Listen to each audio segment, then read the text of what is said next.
Bienvenidos al aula virtual de Química del ingreso de la Facultad de Ciencias Médicas. En esta clase veremos hidrocarburos saturados, los alcanos, tema que pertenece a la unidad número 7, Química Orgánica. En este mapa de ruta podrás observar todos los temas que abordaremos en esta unidad. En esta clase en particular veremos hidrocarburos saturados, los alcanos. De ahora en más veremos todo lo que es con respecto a la nomenclatura, identificación de los grupos funcionales, las propiedades y los métodos de obtención. Los alcanos son conocidos con el nombre de hidrocarburos parafínicos o parafinas. Se caracterizan por estar formados por carbono e hidrógeno.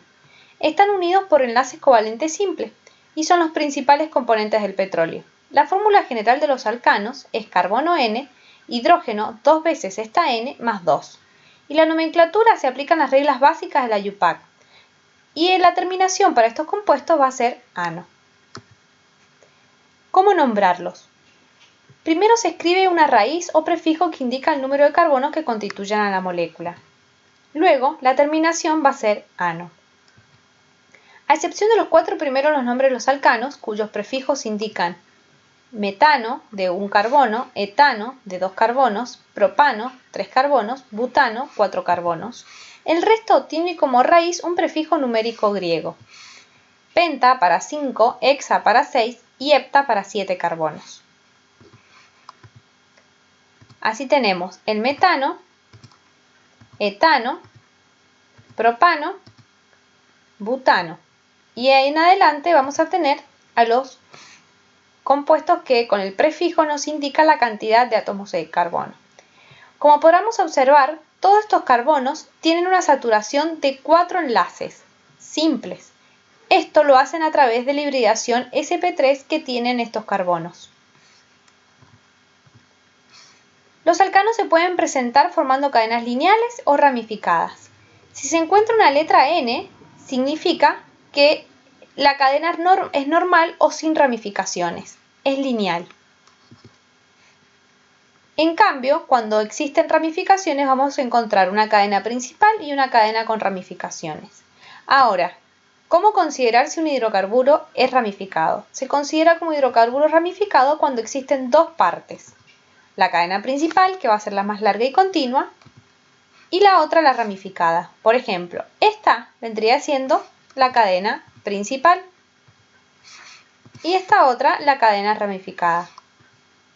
Las ramificaciones son radicales alquílicos. Estos son grupos atómicos monovalentes que resultan de eliminar un átomo de hidrógeno de un hidrocarburo.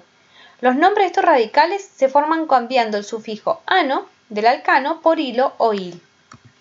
Así vamos a tener el metil, que viene del metano, el propil, que viene del propano, el etil, que viene del etano, y el butil, que viene del butano. Luego se localiza la cadena continua más larga de átomos de carbono. Aunque se presente en línea quebrada, esta cadena va a determinar el nombre de la base del alcano. En este caso, por ejemplo, tenemos 1, 2, 3, 4, 5, 6 átomos de carbono. De otra manera hubiésemos tenido 1, 2, 3, 4, 5.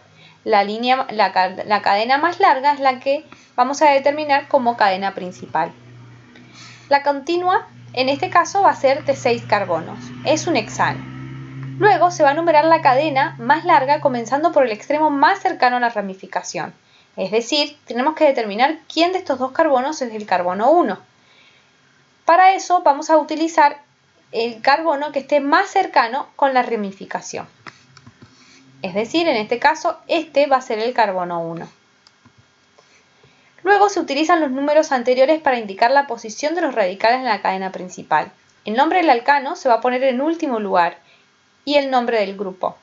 Luego, por el nombre que designa su posición en la cadena, se coloca en primer lugar, separados por un guión.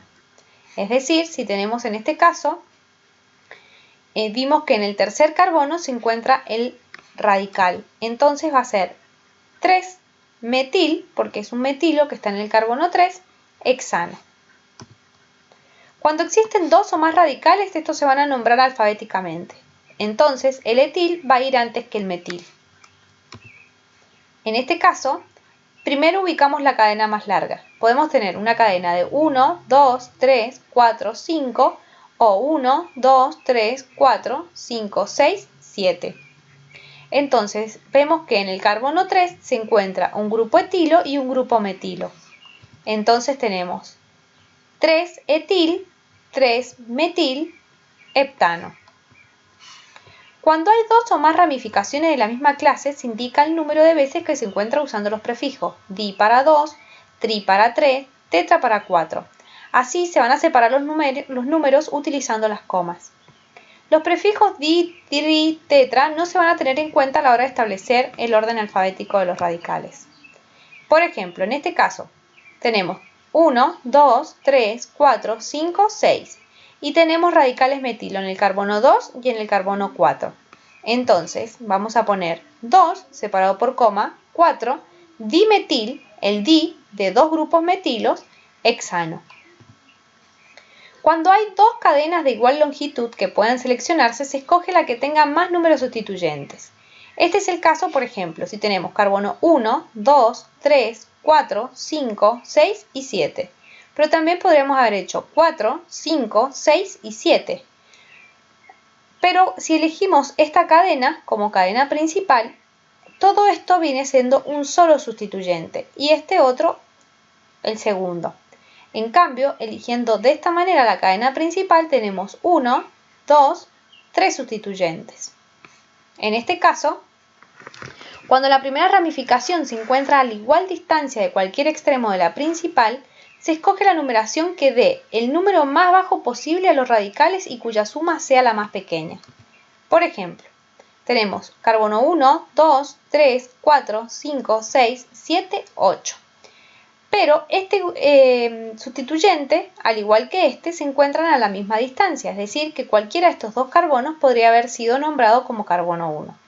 Pero al encontrarse un segundo sustituyente, en el medio se va a elegir el carbono 1 a donde este sustituyente se encuentre más cerca, es decir, a este carbono. Por eso este es el carbono que se indica como número 1. Entonces va a ser 4-etril, 2 separado por coma, 7 dimetil octano. Las propiedades físicas de los alcanos son incoloros, inodoros, su densidad es directamente proporcional al peso molecular, que siempre va a ser menor a 1, al igual que su punto de ebullición, va directamente proporcional a su peso molecular, e indirectamente proporcional al número de ramificaciones, es decir, que entre mayor sea el número de ramificaciones, más bajo va a ser el punto de ebullición. Con respecto a la solubilidad, al ser moléculas no polares, son miscibles entre sí, pero los hacen insolubles en agua y van a ser solubles en solventes no polares, como por ejemplo el benceno. ¿Qué reactividad química tienen? Los alcanos pueden oxidarse o combustionarse de acuerdo a una combustión completa o incompleta. Esto va de acuerdo a la presencia de oxígeno y la sustitución por halogenación.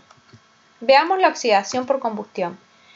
La oxidación cuando hay un exceso de oxígeno es completa, es decir, por ejemplo, el metano en este caso va a dar dióxido de carbono. En cambio, cuando la oxidación de los alcanos es incompleta, es decir, que no hay exceso de oxígeno, los alcanos dan como producto monóxido de carbono.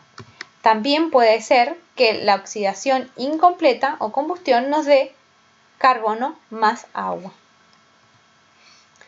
De acuerdo a la sustitución o halogenación, dan halogenuros de alquilo. Por ejemplo, el metano más cloro da cloruro de hidrógeno más clorometano. A la vez, el clorometano puede volver a sustituirse con cloro, dando cloruro de hidrógeno más diclorometano. A la vez, el diclorometano puede volver a reaccionar con el cloro, dando cloruro de hidrógeno más triclorometano.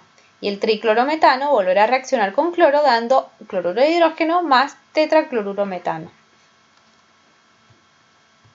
¿Cómo son los métodos de obtención?